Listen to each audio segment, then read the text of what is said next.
हज़ूर, मैंने पूछा था जो हमारी एज के बच्चे होते हैं वो तरबियत कैसे करें? तुम्हारी एज के बच्चे होते हैं? लड़कियाँ। क्या करें वो? तरबियत। कैसी तरबियत? जैसे लोगों को बताए इस्लाम क्या होता है। अच्छा, लोगों को किस तरह बताएं कि तरबियत या तबलीग किस तरह करें? तबलीग जी।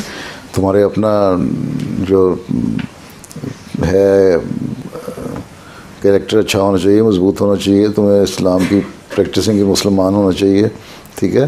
तो लोग तुम्हारे ख़ुद जो दोस्त हैं तुम्हारे, वो तुम्हें देखें, तुम्हारे से सवाल पूछें, हैं, तो उस पर तुम जवाब दो। आजकल मसलन वो यहाँ वो जो है ऑफ स्टेट क्या कहलाती है इनकी, कौन सा डिपार्टमेंट, जो उन्होंने कहा जी हिजाब स्कूलों बच्चों से पूछना चाहिए, छोटे बच्चों से प्राइमरी में हिजाब वगैरह के बारे में।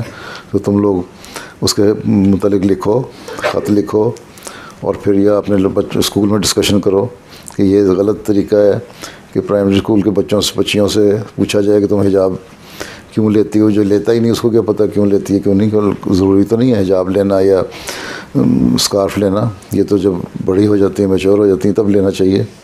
तो इस किस्म के बहुत सारे कंटेम्प्रेरी इश्यूज़ जो है ना, वो डिस्कस करो अपनी सहेलियों के साथ, तो इस तरह तबलीग के रास्ते भी खुलते जाएंगे, ठीक है।